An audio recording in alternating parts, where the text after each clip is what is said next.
Welcome back to the Chassis System Pennsylvania Division. Sorry again for taking so long to get an update, but been working on a couple different things, most notably fascia. And as I've pointed out in previous videos, this upper fascia I've elected to use, it doesn't really show up real well on the camera, but I've elected to use the, that's a little bit better, pattern or the technique used by Chris Lyon on CNLVN on the fascia, similar to that of the backdrop. And I did that on just the upper fascia, which is only a couple inches tall.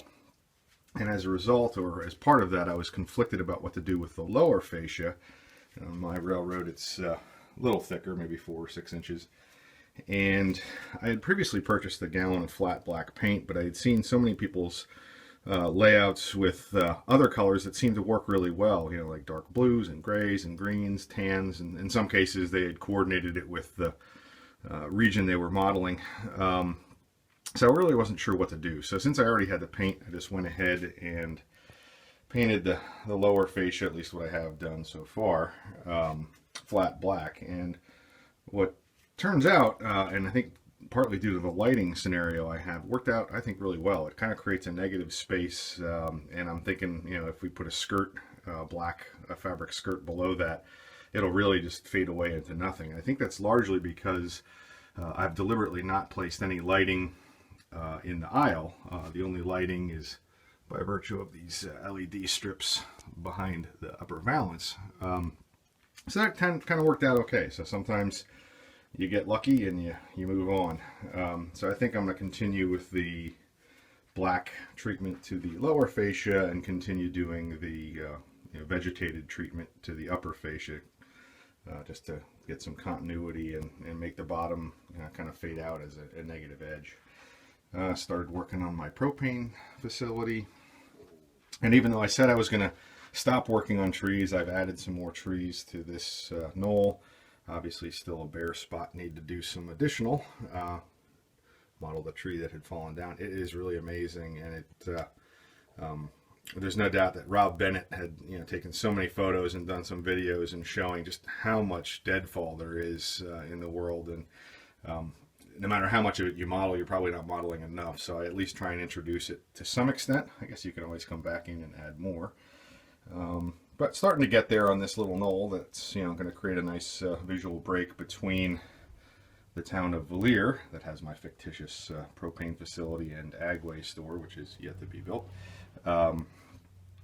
and the Allegheny River, which is a whole bunch of miles apart. And honestly, if I had it to do over again, I would model a smaller section of this particular portion of railroad. And again, as I've mentioned before, I'm modeling 1974, the chassis system in what they called the Pennsylvania Division. It's formerly the Buffalo Division of the B&O Railroad. But lessons learned. So I have a lot more compression than I probably needed. I could have gotten the same operational activity out of modeling a smaller portion if I would have done it a little differently. Also did some more trees on this area in the back. Again, still need some underbrush or something along the edge where I've got the leaf litter. Starting to work in some underbrush and shrubs along the riverbanks. I've got some work to do on the bridge first, so I'm waiting to get that done before I get in and start doing all the vegetation or scenery.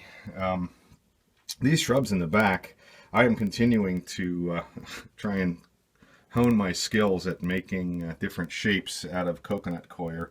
So you've got this low kind of brambly, crawly vine type approach, and here's a more upright shrub. Just using different techniques to tease the fibers in different directions. Joey Ricard from TracksideScenery.com is masterful at it. I just can't seem to get it to work quite as well as he does, but I think I'm gaining on it. So going back to the bridge, this is really just a piece of spline that I painted black and attached the track to. Operationally, it works great. And after the fact, I realized this is the completely wrong style bridge.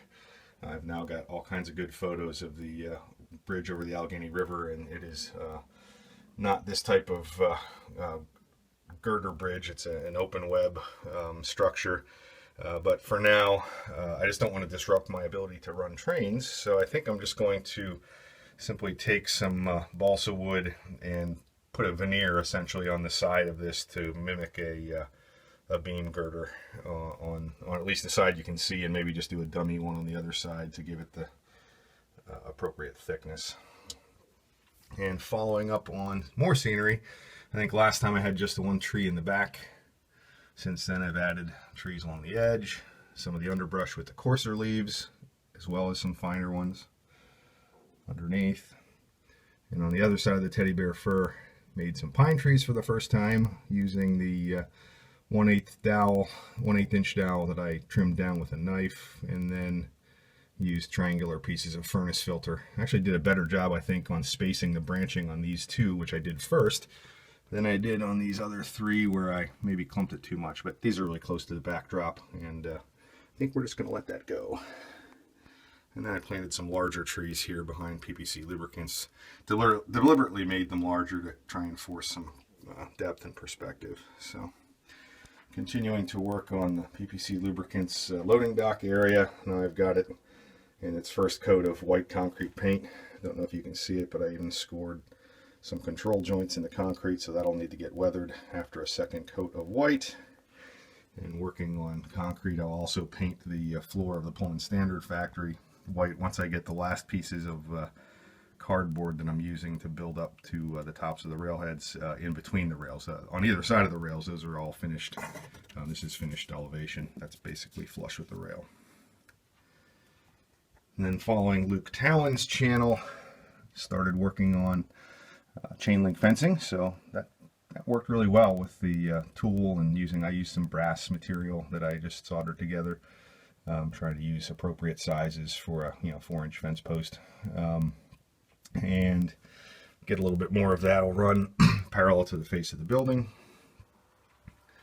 And probably the most I've spent time on since the last update is just filling out the back of this bottom corner with different vegetation. Again, different layers of scenery material.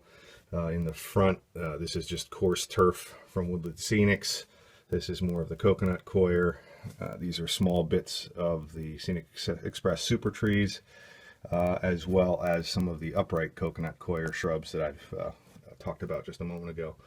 And deliberately left some gaps in between to draw your eye through to the backdrop without highlighting the backdrop, just to try and create some depth.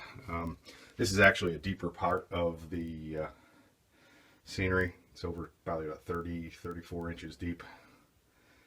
Much deeper than the upper curve that I had worked on previously too. So that's about it for the main part of the scenery, and started to work a little bit here near C&M Junction on just doing some base scenery. Here's where that pagoda style tower will go. Just doing the first layer of scenery. And the use of grout is I've really started using a couple different colors of grout, which is just a really wonderful kind of fine-tuning product. And I got that from Kathy Millett's channel, because you can just make the surface a little bit damp and then sprinkle the grout in, and it creates a nice bond, but it really gives you a fine texture. So this I just used a little bit of grout on top of the latex paint. Really creates a nice finishing, makes it somehow look a little bit more authentic. I think it's just the fine texture of it compared to other coarse materials. So I've added that to the palette of various materials.